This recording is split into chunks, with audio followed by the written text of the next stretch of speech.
Yo nací en Misiones, Posadas, la capital de la provincia, y vine en el año 81 a Córdoba a estudiar.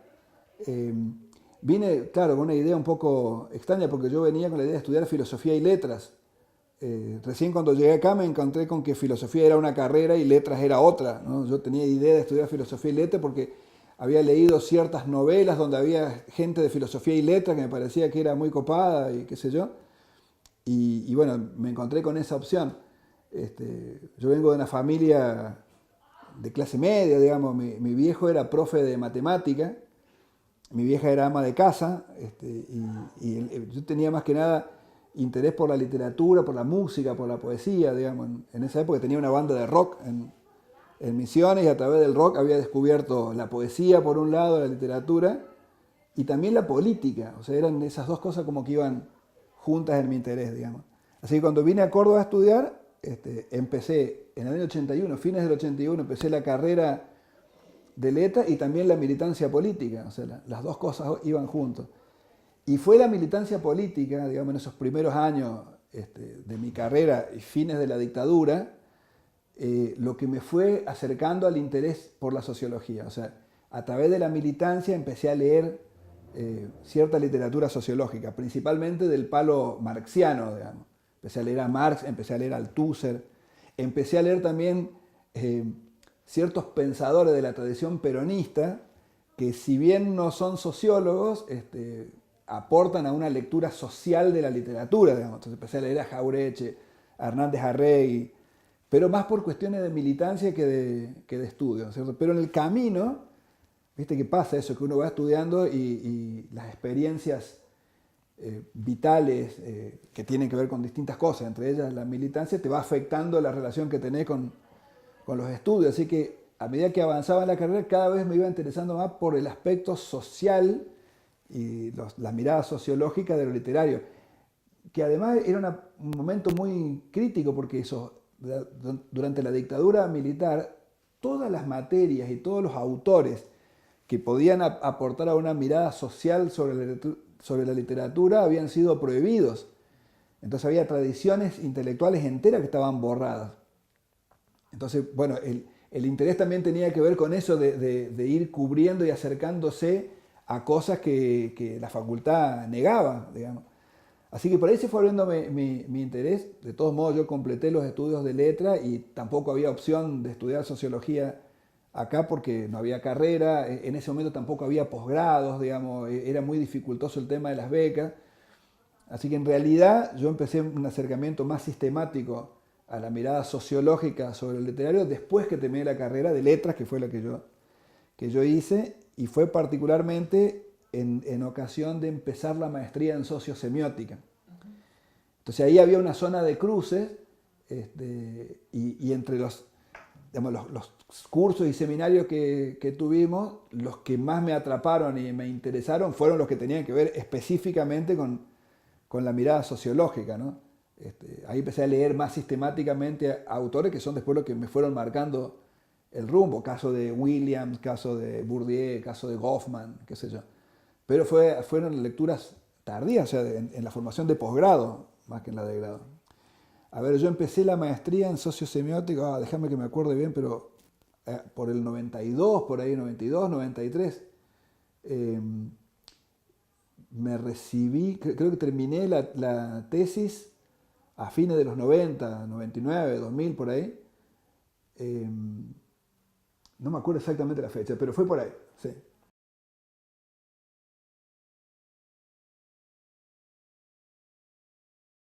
En ese periodo que estaba haciendo la maestría, yo tuve una beca para hacer la maestría de lo que en aquel momento era el CONICOR, que era el Consejo de Investigaciones de la provincia. Entonces yo con la beca de CONICOR hice la maestría y mientras estaba cursando la maestría fue que me incorporé como adscripto en la cátedra de Sociología, que estaba a cargo de Ricardo Costa, pero en ese periodo Ricardo y Teresa estaban en Costa Rica, viviendo y trabajando. O sea que en ese periodo la que estaba a cargo de la cátedra era Roxana Patiño, que es una profe especialista en literatura latinoamericana. Así que yo entré como adscripto cuando estaba Roxana a cargo, y después cuando volvió Ricardo Costa se abrió se creó un cargo de profesora, bueno, jefe de trabajos prácticos en esa época, que ahora sería profesor asistente. En la materia yo me presenté a concurso y gané ese concurso, así que ahí empecé, digamos, en la docencia, ya específicamente en sociología. La materia se llamaba Sociología de la Obra Literaria, o sea que digo esto porque siempre mi formación y mis investigaciones tuvieron que ver con eso, con abordajes de la literatura o después más ampliamente de los discursos desde una perspectiva sociológica. Esa es la impronta. O sea que yo tendría que decir que me dedico a la sociología de la cultura, muy específicamente. Y en cuanto a la investigación, justamente mi tesis de maestría fue el primer trabajo de investigación continuada que hice de un corpus discursivo desde una perspectiva sociológica. El corpus discursivo era un corpus de discos de rock que iban desde el año 1965 hasta 1985. No me acuerdo ahora el número, pero eran como 120 discos que constituían el corpus. Bueno, ese fue, digamos, el resultado de esa investigación fue mi tesis de maestría, que después, digamos, unos cuantos años después se transformó en este libro, que era libro de viajes extravíos, digamos, fue mi primer libro publicado, que, digamos, es una especie de reelaboración de esa tesis de maestría. Supuestamente la intención fue aliviarla de muchas discusiones teóricas y cuestiones metodológicas y hacerlo accesible a un público más amplio, digamos. O sea que hay bastantes diferencias entre el libro y lo que fue la tesis. Así que ahí se fue mi iniciación, digamos, en la investigación en sociología. Yo después de eso me doctoré en letras, o sea, me inscribí en el doctorado en letras. Y hay también una cosa importante. El primer trabajo de investigación tuve como directora a Silvia Barey, que es una investigadora que viene más del lado de la semiótica, ¿no? O sea que, digamos, todavía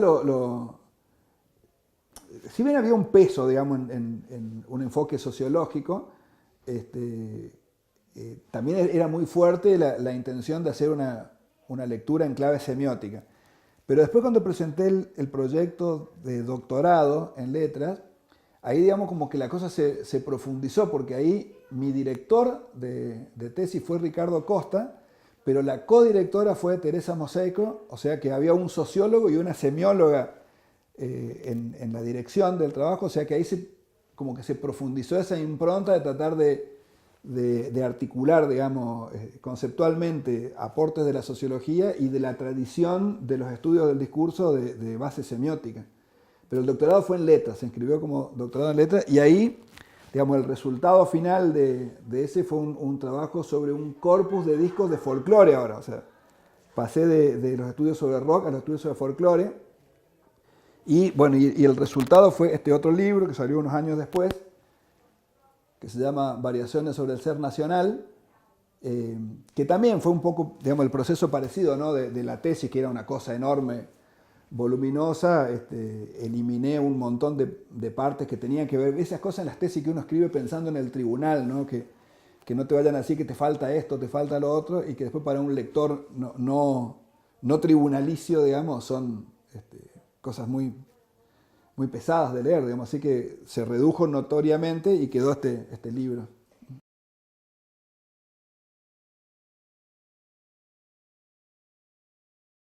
En el principio, digamos, cuando empecé a tratar de darle un marco conceptual, digamos, a la mirada sociológica, los autores que más me marcaron fueron básicamente Bourdieu y Raymond Williams.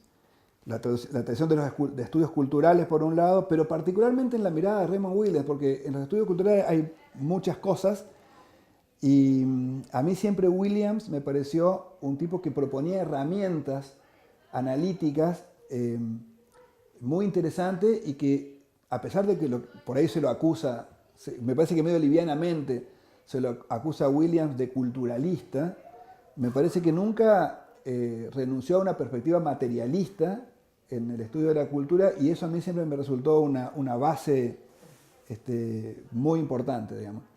Y Bourdieu, porque también, digamos, sus acercamientos a estudios de cuestiones que tienen que ver con lo simbólico, me parece que ahí tiene aportes en algunos textos que son muy importantes, que hasta el día de hoy me siguen pareciendo productivos. Pero eso fue como la base inicial, digamos. Ahora, yo después, mientras estaba trabajando en este libro, el primero, digamos, yo tomé contacto con una asociación, digamos, de escala latinoamericana, de gente que está dedicada al estudio de la música popular. Cada vez yo iba, digamos, delineando más mi interés hacia la cuestión de la música o de las músicas populares. Y entonces ahí empecé a hacer una serie de lecturas, que son lecturas que se estaban debatiendo en este mundo específico de estudios sobre la música popular. Y eso me abrió mucho el panorama y mucho el juego, porque hay autores latinoamericanos contemporáneos, incluso algunos de no muchos años más que nosotros, que han hecho aportes muy sustantivos en la definición de algunos aspectos de la música popular. A ver, digo, para tirar algunos nombres, Juan Pablo González, por ejemplo, que es un musicólogo chileno, hizo aportes muy interesantes para pensar la historia social de las músicas populares latinoamericanas, ¿no? Después hay varios etnomusicólogos, como el caso de Julio Mendívil, por ejemplo, que es peruano, que trabaja en Alemania, pero también ha propuesto algunas sistematizaciones y lecturas muy interesantes, digamos, que abren un poco la mirada en relación con las músicas populares, en un trabajo de articulación entre metodologías etnográficas y musicológicas. Yo digo esto porque por ahí lo que yo observo en algunas otras vertientes de miradas sociales sobre la música popular, que hay en algunos casos mucho trabajo etnográfico y por lo tanto una insistencia en ciertas prácticas y formas de relación, pero que casi nunca abordan la música como fenómeno discursivo, que es aquello justamente lo que a mí no me interesa renunciar, ¿no es cierto? A mí me interesa tener algo que decir acerca de la música como práctica discursiva, y que, bueno, todas estas discusiones y lecturas en el marco de la IASPM, se llama IASPM, porque es una sigla en inglés, las discusiones que se dan en el marco de esa asociación a mí me han reorientado mucho en las lecturas, ¿no?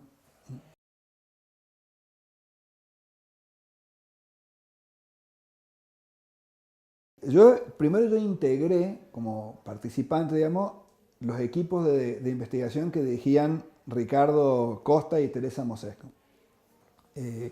Yo trabajé con ellos. En el marco de ese equipo se produjeron varios libros colectivos. Yo acá tengo algunos de ellos, ¿no? Estos dos son más o menos representativos del trabajo de grupo, Lugares del Decir 1, Lugares del Decir 2. En todo ese periodo yo formaba parte del equipo que ellos dirigían. Pero después que yo me doctoré, ya armé un equipo específicamente dedicado a los estudios sobre música popular. Hasta ese momento, o sea, fue que coincidió más o menos con el momento que se jubiló Ricardo, porque, digamos, Ricardo y Teresa no solamente habían constituido un equipo de investigación, sino que después, con el desarrollo de ese equipo, habían armado un programa de investigación que incluía varios equipos y que se llamó El Discurso como Práctica. Cuando se constituyó ese programa, fue la primera vez que yo armé un equipo propio, en el que yo era director, como parte de ese programa, El Discurso como Práctica. Otro lo dirigía Olga Santiago. Bueno, después Soledad Segura también dirigió su equipo dentro del mismo programa. O sea que más o menos desde esa fecha, que no me acuerdo exactamente el año, pero tiene que haber sido 2008 por ahí, yo vengo dirigiendo equipos. Y con el tiempo, digamos, de común acuerdo fuimos decidiendo dejar dar de baja el programa, El Discurso como Práctica, había cuenta que cada uno de los equipos había ido desarrollando sus propias dinámicas y sus propias lógicas que nos iban alejando incluso temáticamente. Así que ahora, desde el año pasado, yo armé un equipo nuevo en el cual está Silvina Argüello, que es la profe titular de la materia Folclore Musical Argentino en el departamento de música de la Facultad de Arte, o sea, ella es la codirectora del equipo, y hemos armado un equipo donde estamos ensamblando gente que viene de la música y de la musicología, con la gente que ya venía trabajando conmigo del equipo, que son de diferentes formaciones, porque supongamos, ahí yo tengo una colega que es doctora en semiótica, cuya formación de grado fue en comunicación social. Hay otra chica también que proviene de comunicación social y que está haciendo su doctorado, pero en letras. Hay varias personas que vienen de letras. Hay un chico que viene de la maestría en comunicación y cultura del CEA, o sea que hay bastante diversidad. Y después el resto del equipo viene específicamente de la música y de la formación musicológica, porque en este último periodo, digamos, nos estamos poniendo el foco es en tratar de construir sí, métodos, digamos, de abordaje, de justamente esa articulación entre lo estrictamente sonoro y lo verbal, digamos, que bueno, que nos parece una zona todavía muy poco explorada y con poco desarrollo. Normalmente uno se encuentra con estudios sobre música popular que abordan las letras de las canciones, o con estudios que abordan la música solamente como cuestión sonora específica, y hay poco todavía desarrollo en el trabajo de la articulación, ¿no? Un poco en esa línea venimos trabajando. El último libro que publicamos es un libro que hice con una colega de Buenos Aires, Berenice Corti, que se llama justamente Música y Discurso, y lo que hemos compilado acá son trabajos de diferentes investigadores de distintos lugares de Latinoamérica que forman parte de la rama latinoamericana de la IASM y que tiene que ver con discusiones que se van dando dentro de la rama sobre esta relación, digamos. Así que en esta línea estamos trabajando contemporáneamente. Principalmente la gente que viene de tradiciones de crítica fundamentada en los viejos principios de la estética. Bueno, con esas personas es difícil construir zonas en común, ¿no? Porque, por ejemplo, algunas afirmaciones sociológicas o que se hacen desde la sociología, como por ejemplo que uno tiene que suspender el juicio estético sobre el objeto que analiza, es difícil para alguien que viene de una tradición en la que la crítica consiste en emitir un juicio estético. Entonces ahí hay zonas de debate, ¿no? Que nos van enriqueciendo mutuamente.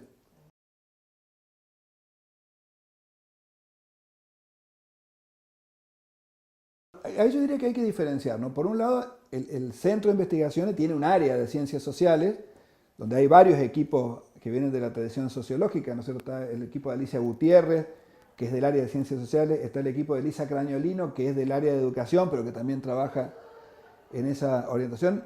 El equipo que yo dirijo está también en el CIFI, pero radicado en el área de letras, o sea que hay en las diferentes áreas, pero hay un área, digamos,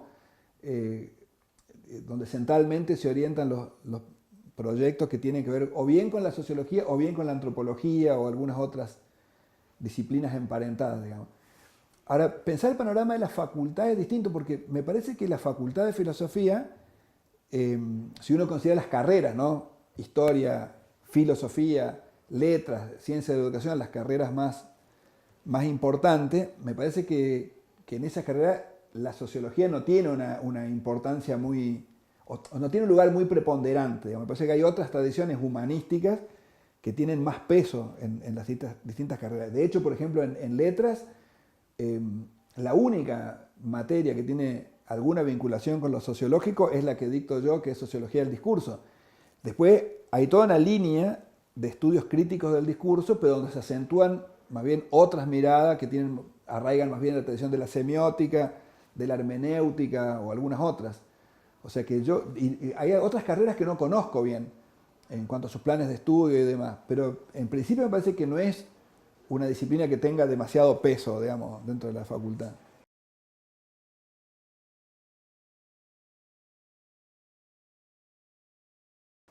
La materia que nosotros dictamos, en el plan de estudio anterior, el plan de estudio de letras se modificó en el 2002, ¿no? Antes de eso, se había hecho una modificación en el 86 y se había incorporado Sociología de la Obra Literaria como asignatura, ¿no?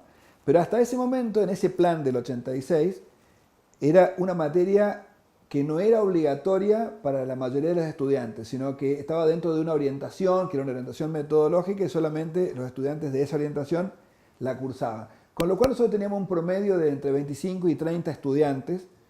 Era la época que estaba Ricardo todavía a cargo de la materia. En 2002 se modificó el plan de estudio y esto es lo que te quería comentar, que por pedido y casi diría como presión de los estudiantes, la materia pasó a ocupar un lugar troncal en la formación, o sea que pasó a tercer año y es de cursado obligatorio para los estudiantes de todas las orientaciones. O sea, 2 o 3 comentarios sobre eso. Primero que lo que hizo que cambie el estatus de la materia fue, digamos, la presión de los propios estudiantes. O sea que eso me hace pensar que por lo menos los estudiantes de esa época, digamos, veían con buenos ojos lo que podía significar esta asignatura en el plan de estudio. Eso significó que pasamos de tener 25 o 30 alumnos a tener entre 100 y 120 todos los años, que nos trajo un trastorno muy grande porque el equipo de cátedra siempre siguió siendo el mismo, que era entonces un equipo de 2 y sigue siendo un equipo de 2 hasta hoy en día. O sea que eso nos trajo bastantes dificultades materiales, digamos, para el dictado de la materia. Ahora, ¿cómo la ven los estudiantes hoy?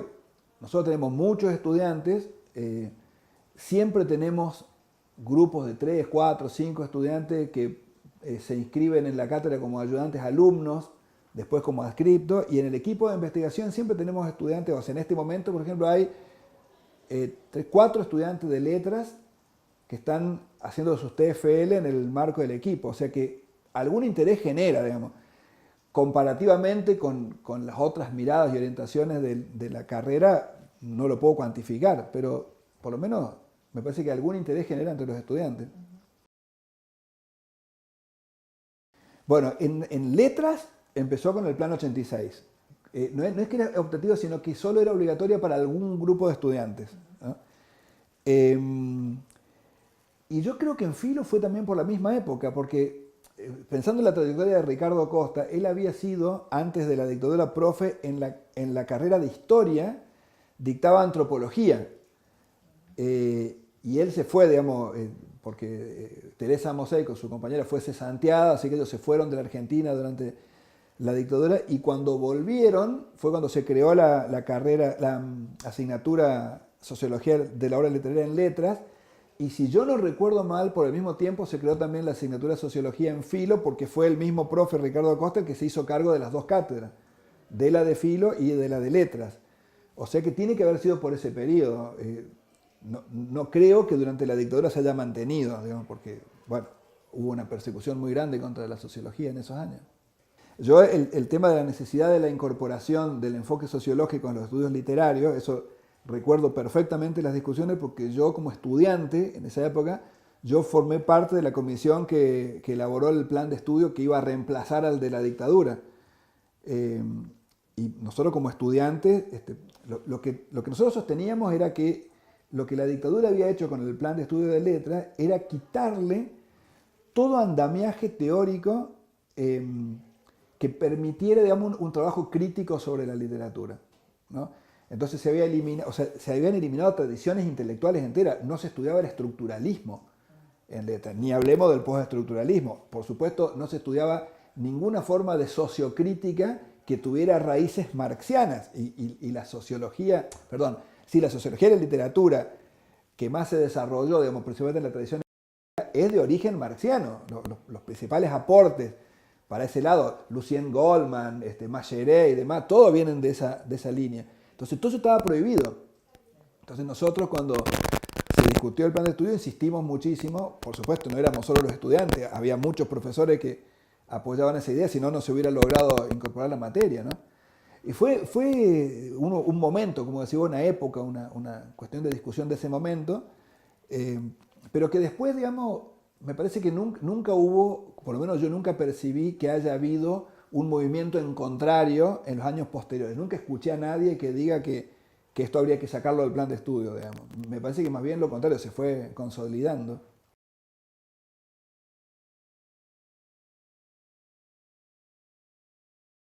Yo la formación anterior no la conozco porque yo, lo que sí sé que él ya era profe antes de la dictadura, era profe en la escuela de historia. Teresa, su compañera, digamos, era profe en la escuela de letras. Teresa fue cesanteada no recuerdo si Ricardo fue a Santiago, me parece que no, me parece que fue Teresa la que fue a Santiago y ellos se fueron, digamos.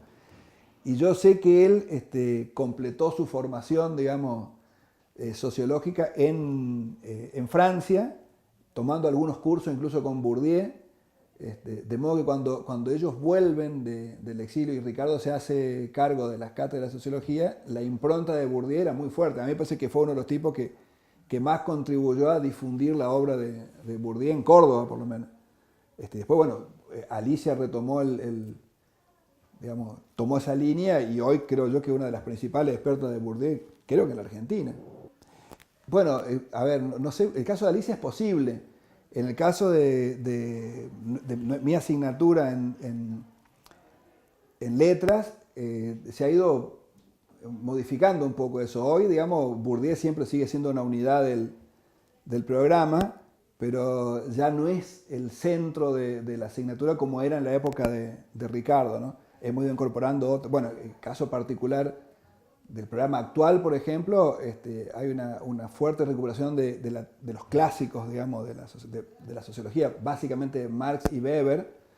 En algunos años trabajamos Norbert Elias, en otros años trabajamos textos de Howard Becker, por ejemplo, sobre los mundos del arte. En algunos años sí, otros años no, trabajamos Williams, este año sí, por ejemplo.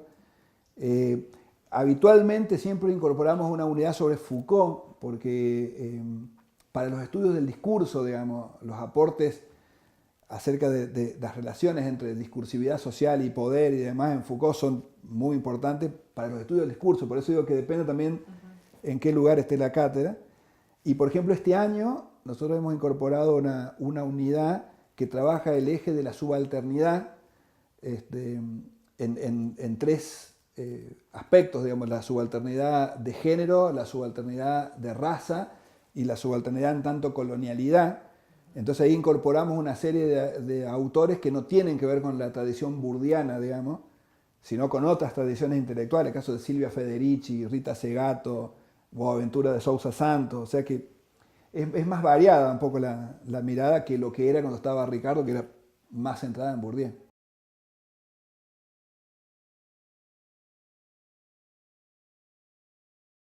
Después que terminé el trabajo sobre folclore, empezamos a interesarnos en una movida muy específica de folclore que le llamamos folclore alternativo en Córdoba, y eso dio lugar, esa investigación, a varias cosas, entre ellas este libro, que es un libro sobre el encuentro de San Antonio, que es como una especie del ritual religioso anual de la movida del folclore alternativo en Córdoba. Esto lo hice con Natalia Díaz, que después se doctoró en antropología, y con Florencia Páez, que se doctoró en ciencias sociales. En el momento que hicimos este libro estaban realizando sus trabajos de doctorado. Esto fue como una etapa, digamos, en ese trabajo. Y después, este otro es un libro que es un producto del equipo de investigación, que se llama Fisuras en el Sentido, Músicas Populares y Luchas Simbólicas, donde se recogen trabajos de, creo que 2 o 3 años de investigación, donde hay artículos escritos por diferentes integrantes del equipo, algunos que siguen estando todavía y otros que ya no están. Este es un libro enormemente gordo porque iba a ser 2 libros en realidad, pero como ya empezamos a ver los signos de la crisis, cuando tuvimos unos mangos dijimos lo hagamos de una sola vez porque si hacemos la primera parte, la segunda nunca va a salir. Acá abordamos, digamos, hay una primera parte que aborda prácticas de producción discursiva y hay una segunda parte que aborda prácticas de recepción de discursos en relación con la música popular con diferentes metodologías de estudio. ¿No? Hemos trabajado con consumidores de rock, de folclore, viendo las particularidades de cada forma de consumo, ¿no? Porque la peña, como el lugar característico del consumo de folclore, de hecho esa línea de investigación es lo que profundizó después Natalia y que dio lugar a su tesis doctoral, porque ella lo que estudia son las maneras de bailar folclore en las peñas de Córdoba. Después Ángeles Monte, por ejemplo, que es otra de las integrantes del equipo, se doctoró en semiótica con un trabajo que tiene que ver con este libro, porque ella estudiaba la forma de recepción del tango en las milongas de tango de la ciudad de Córdoba. O sea que, bueno, esos fueron como como momentos así en diversas direcciones, ¿no? Pero siempre trabajando sobre esta cuestión de las músicas populares, ¿no? Como producción discursiva, como práctica discursiva, entendida en los términos del programa El discurso como práctica. A principios de los 2000, no me acuerdo de la fecha exacta, pero 2004, por ahí tiene que haber sido, que salió el libro. Después este otro, el de folclore, salió en el 2009. Este de San Antonio, de 2011, por ahí, 2011, 2012. Este es 2015. Y este otro de música y discurso, 2017. Es el más fresquito.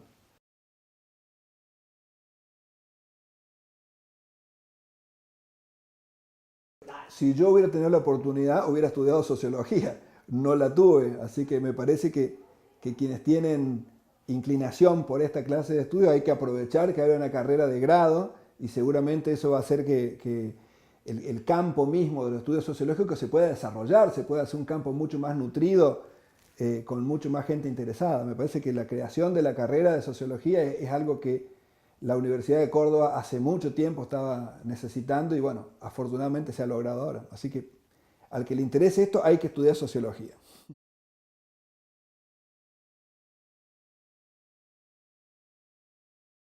A mí me parece que la particularidad que tiene es que acá nadie estudió sociología. O sea, todos hemos llegado a la sociología, o no todos, pero muchos de nosotros que nos dedicamos a esto, hemos llegado a la sociología por caminos alternativos, digamos, por el hecho de que no existía la carrera. En mi cátedra, por ejemplo, siempre nos reímos de esto, ¿no? Porque Edgardo Rosa, que es el profesor asistente, es el único sociólogo de verdad, porque él estudió sociología como carrera de grado y se doctoró en sociología. O sea, que el único sociólogo de verdad que hay en mi cátedra es él.